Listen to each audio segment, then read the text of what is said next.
Welcome to the Ducks Unlimited podcast, the only podcast about all things waterfowl. From hunting insights to science-based discussions about ducks, geese, and issues affecting waterfowl and wetlands conservation in North America, we bring the resource to you. The DU Podcast with your host, Chris Jennings.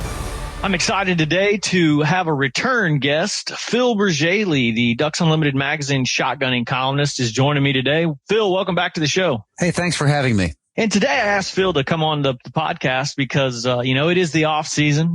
Waterfowl hunters are just kind of sitting around, looking for something to do. And, one of the highly anticipated off season projects for people usually is shotgunning, really trying to improve some of the mistakes that you made last season and really trying to just become a better shooter all around. And I know Phil has tons of different recommendations for this. And one thing that Phil had done a column in the past, and it's titled Practice Like You Play. And I think this is a very, very important topic and a very important approach to this, of really approaching your off-season shotgunning the same manner that you would shoot during waterfowl season. And Phil, can you kind of expand on that and just kind of how you came up with this idea and really, what the emphasis of this whole, column was? Sure. Well, a couple things. First of all, practice like you play also has to do with your attitude. And I am guilty of this. I like to go to the gun club and have fun, which is great, but it's not always the best practice, you need to sort of keep your eyes on the prize, which is hitting more birds in the fall. We just put in a 5-stand at my club a couple of years ago, and it's a lot of fun to go there and fool around and pull targets, fun pairs and things and shoot those. But I don't think I'm getting that much better. I'm enjoying it. But, part of practicing like you play is really thinking about what you need to do to become a better waterfowl shot and work on that in the season or in the off season. In the shooting season. That was part of my impetus for that. And the other part of it, the biggest part of it, I think, is, if you're going to shoot clay targets in the off season, you should at the very least, work on shooting low gun. A lot of people want to shoot trap and skeet and sporting clays with their gun mounted, and that's great. And you can learn from that. But, the gun mount is really the fundamental move in shotgun shooting, and it's fundamental skill. And if you don't have that down, you learn it in the summertime, really drill at it, and that will make a big difference in your shooting in the fall. Yeah, we've talked about how important gun mount is several times, there's never an occasion, well, at least never in my experience, where you start in a duck blind with the gun shouldered. Very, very rarely is that ever a circumstance. And so, that's one thing for people to keep in mind is start, you shoot low gun. You start out without having the gun shouldered, and you go through the repetitions of that during the off season of mounting the gun. What would you say to people about, things change by late January, it's 7 degrees outside and you're shooting in a big hunting coat. How do people get around that? Because during the summer, you're not going to be wearing your big duck hunting jacket typically. No, and nor do you want to wear your parka to the club. There's a limit to how much we want to simulate waterfowl hunting here. But, and some people will use a slip-on pad, or now there's so many stock spacers you can get that you can lengthen and shorten your stock, to accommodate extra clothing. What I have found is that if your gun mount if you're doing it the right way, I don't have any trouble snagging my gun on my coat, because I'm very conscious that the first move with the low gun is out toward the bird with the muzzle. And if you do that, rather than if you try to pull the gun straight up to your shoulder or your face, that's when you start getting in trouble and hanging up in those heavy jackets. But if you're moving where you're pushing out toward the bird as you bring the gun up, very rarely will you have trouble tangling up in your jacket. We talked about this when we were talking about ghillie suits. Then you will tangle the gun up. Those are just a pain to shoot in. But Ren, I hunt when it's really cold. We some of my favorite hunts are goose hunts when it's down around 0 and the wind's blowing. So I am no stranger to being bundled up. If you're working on that mount in the summertime, just work on pushing the gun out first. And that's why these repetitions are so important. There's other things that, a good gun mount also, since it's an efficient, compact move, you don't have to, and you don't have to make it fast, but when you're mounting the gun right, you're not rushing after birds. And that's a huge thing too. It makes everything slow down. They talk about, any sport, they talk about how the game slows down for you. And part of slowing the game down in shooting ducks and geese is having that good mount where you're not having to look at the gun or check the gun or worry about how the gun's coming up and then worry about the target. You can focus on the target and bring the gun up and know that it's going to shoot where you look. And that slows the game down. And that makes shooting so much easier. And that's why I think it's important to shoot low gun. Don't get me wrong. You can learn a lot about how to lead a target, how to keep your head on the gun, how to follow through, all of these things shooting with the gun up. You shoot better scores too. And good scores, make confident shooters. But if you want to practice for field shooting, low gun start, it doesn't have to be exaggerated way down at your hip like an international skeet shooter, but anything that's getting you used to that motion of muzzle out to the bird and comb coming up to the face will help you in the fall. Yeah. And there's some things that, people can do too. When we were kind of talking about with the hunting clothes and being bundled up, you and I have talked about, even during the summer, you can stay inside and put on a jacket and just practice that mount with your gun. Obviously, you can do that. Some people, I've actually had some questions about that. And I was like, absolutely. People do that all the time where they're sitting on the couch, obviously with an unloaded weapon and still maintaining every safety, conscious that you need to be, but, mounting with that jacket to make sure that you have everything down. That's kind of a good little off-season tip too. It is. And that's, that's real functional practice. My hunting partner, the guy I shoot with quite a bit, he goes to I don't do this, but he makes part of his move and mount process taking the safety off every time. I don't, I just like most target shooters, I take the safety off and leave it off, because, I know the gun's never loaded until I'm right about to shoot it. So it's totally safe and accepted practice. But, he goes that extra distance and take the safety off and mount the gun, which is not a bad, not bad practice. I actually learned to shoot doing that, and I've always done that. And so I've always been a little surprised when I hear, people in the blind, you hear the ducks are getting ready to come in, someone's going to call the shot, and you hear someone's safety go off. And it's always a little alarming to me, because as I'm mounting the gun, I am taking that safety off in that process. That movement is all one to me. And I know other people, like you said, it is a fairly accepted practice and something that, people can do and whatever makes people feel comfortable with that. But, just personally, I do that. And I recommend other people too, try and do that, because it is something that just a learned motion, just like all of this. If you do it over and over and over and over again, it just becomes second nature. You pick it up, and that safety, as you're mounting the gun to the shoulder, my safety is going off in that process. So, it's just something, and another little, tidbit for people to do in the off season if they're bored.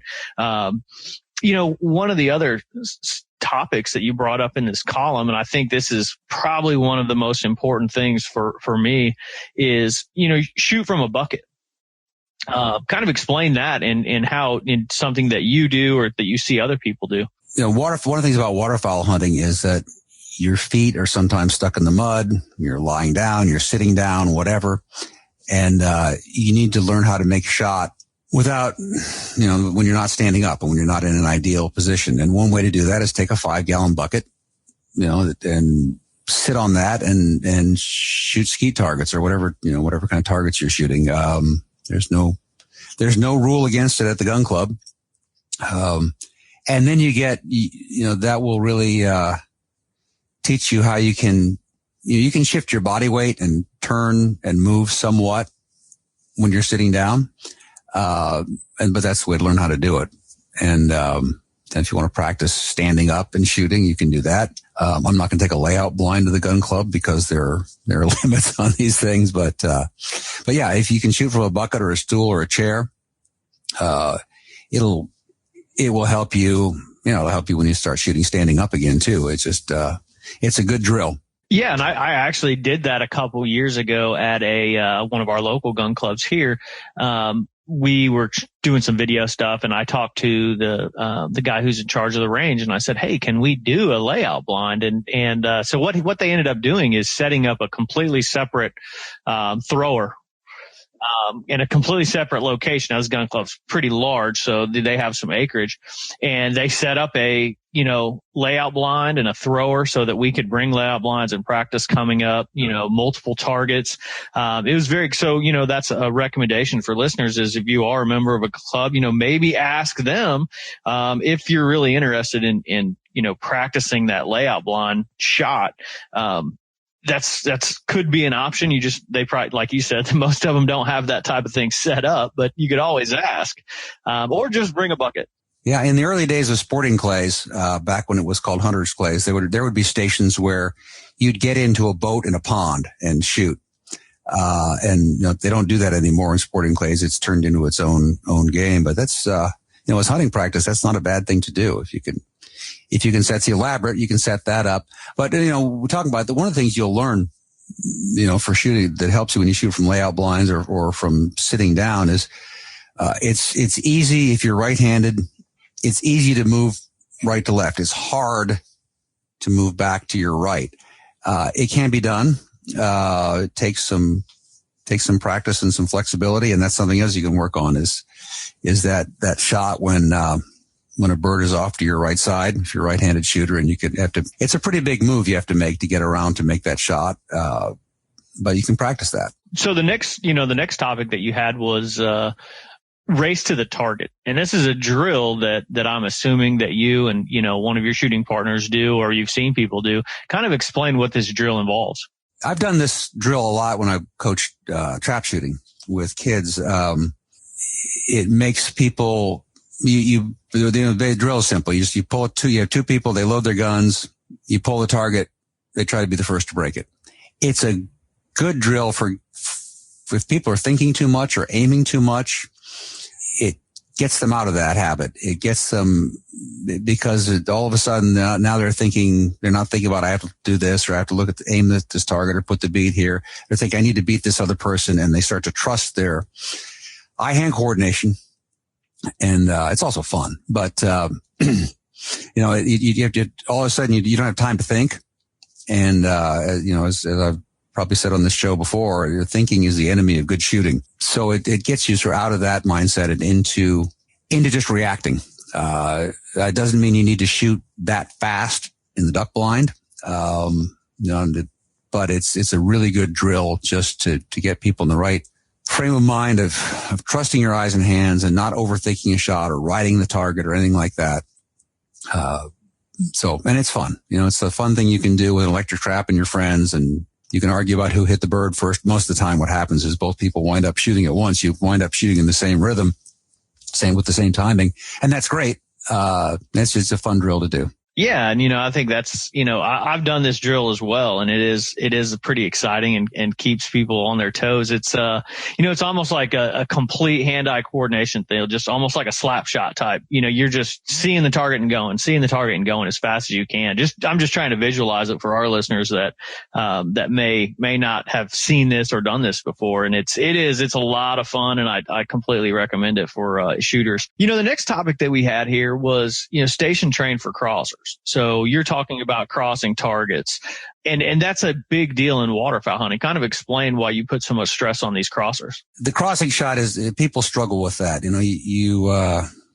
I have not been to one of the Tom Roster concept seminars, but friends of mine have, and they start you shooting crossers at 20 yards and they move you out, and very few hunters that attend these can consistently hit 40-yard crossing shots. It's the hardest shot in waterfowling for a lot of people. And it's an important one you get a lot. It's one that you have to take a lot. And one way this is a tip I stole from the U.S. Olympic team. If you're having trouble with a shot like that, and I, put it in the context of a skeet field, but you don't have to use a skeet field for this. What they will do if they're having trouble, say on station 4, which is the long crosser in the middle of the field, they'll start at a station, at the next station over 3, where they may have the shot figured out. And then rather than stand at 4 and just shoot futilely, they'll start where they're comfortable, break those targets, take a couple steps closer to 4, shoot those targets, and work your way over gradually and train that way. And you can set that up. If you set up a crossing target in your back 40 with an electric trap, which is not that hard to do, you can start shooting it as a bird that's, say, an incoming quartering target. And then you take a couple steps over, and then the angles change a little bit, and you can keep working your way over. And when you get to the part where you're having trouble, that's where you can move back and forth until you get past that obstacle or that block, and then keep moving. It's an easier, better, more effective way than just getting frustrated by the same shot over and over.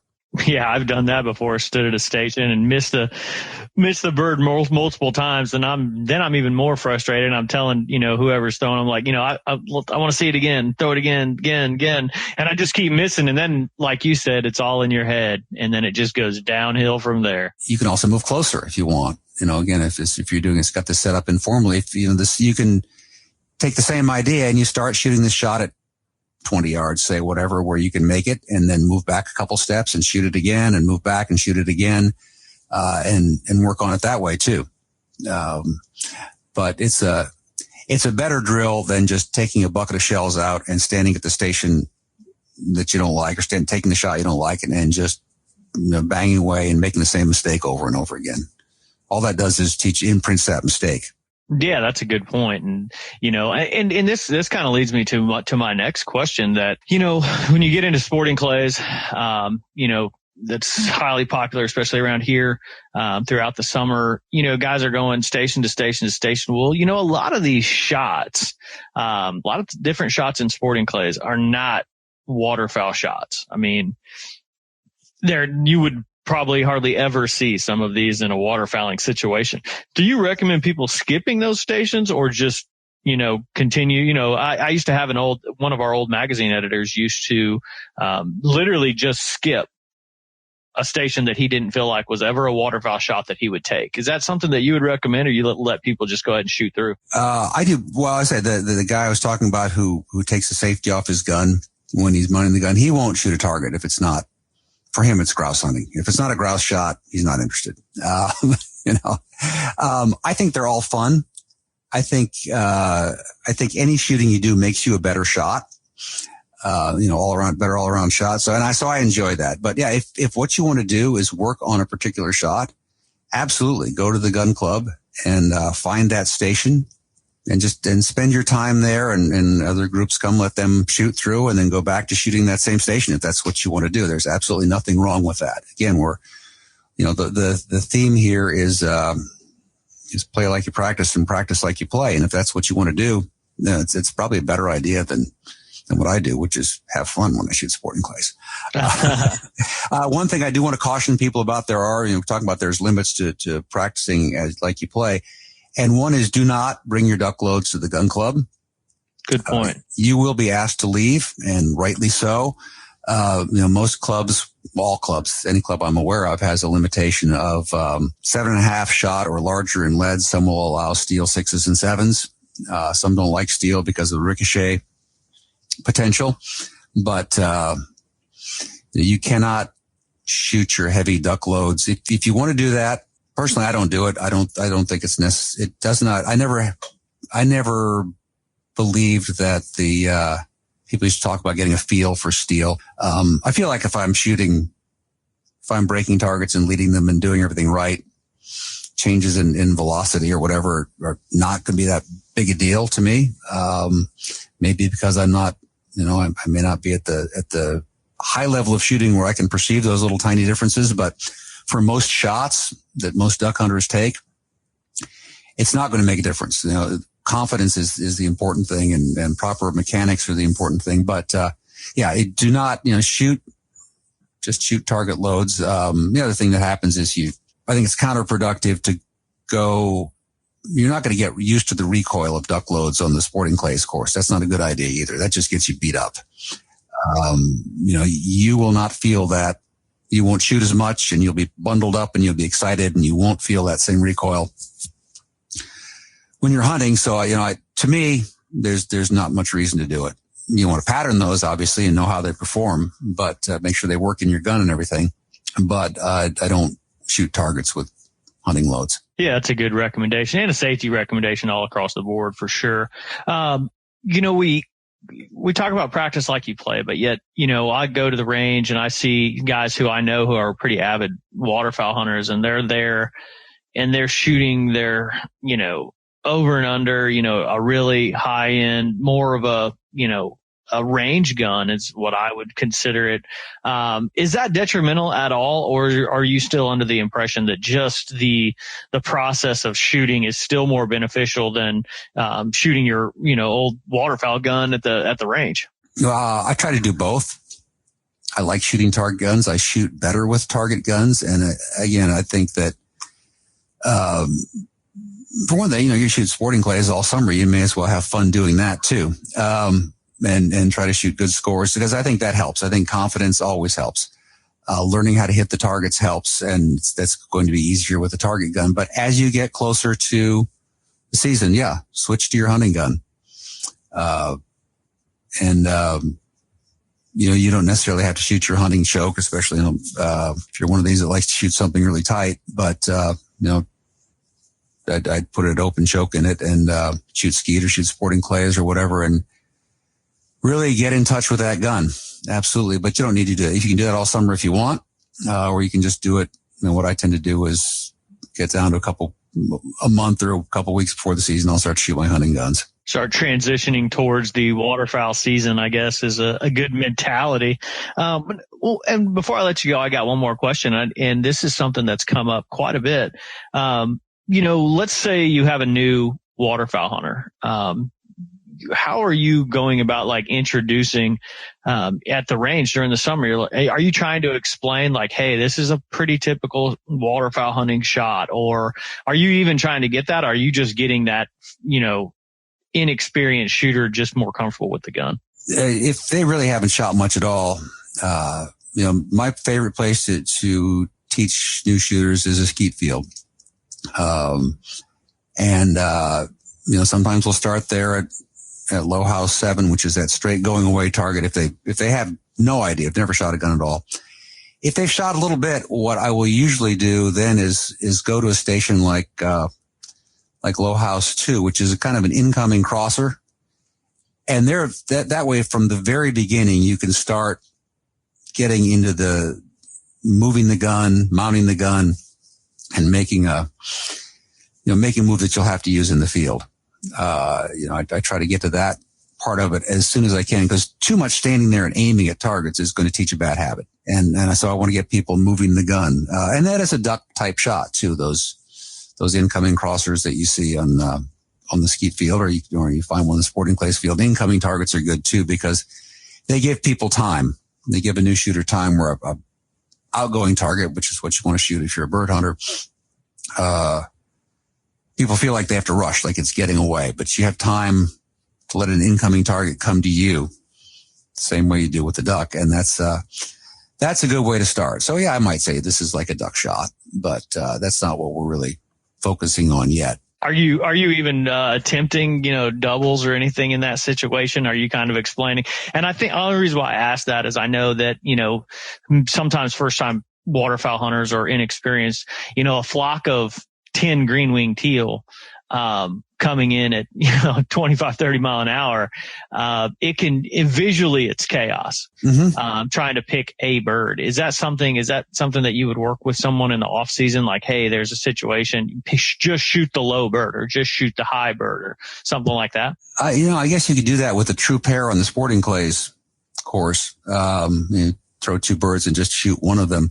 That's a hard thing to set up unless there's a flurry or something like that, which would actually be kind of a fun way to overwhelm some people, but it would get that mindset. But no, that's hard. That's something you just need to learn in the field too. And it is, I took a new hunter out last year and she was doing really well on the clays course, and she killed a duck. And then we had about 30 gadwalls drop in on us, and I shot one and stopped to watch her shoot, and she missed. And I said, well, did you pick one out? She said, I think so. By one or maybe two.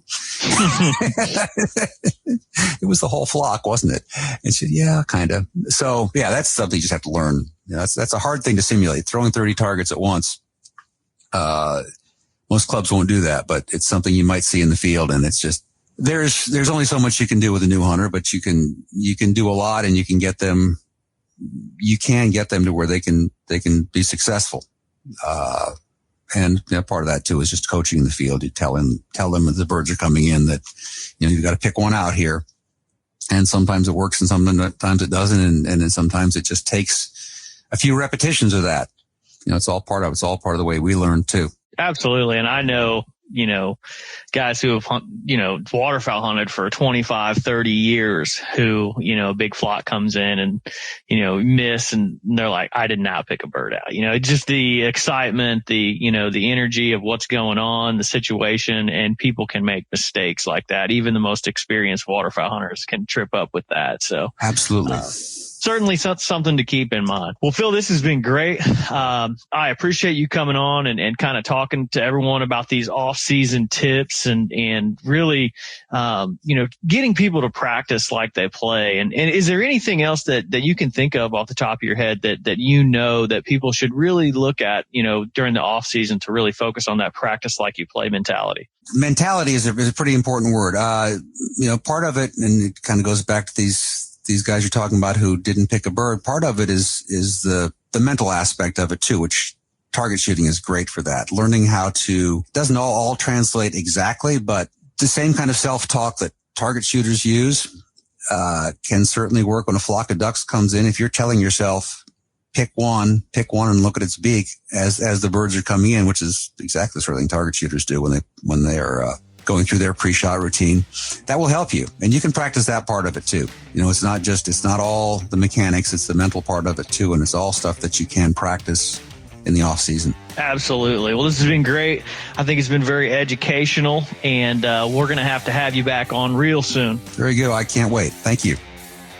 I'd like to thank my guest, Phil Bergeli, Ducks Unlimited Magazine shotgunning columnist, for joining us today and talking about practice like you play on the range and getting you ready for waterfowl season. I'd like to thank our producer, Clay Baird, for doing a great job of getting the podcast put together and sent out to you. And I'd like to thank you, the listener, for joining us on the DU podcast and supporting wetlands conservation.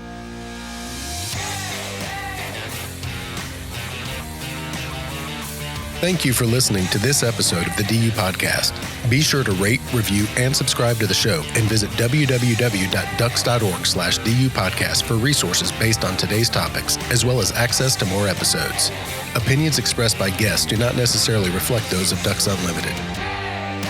Until next time, stay tuned to the Ducks.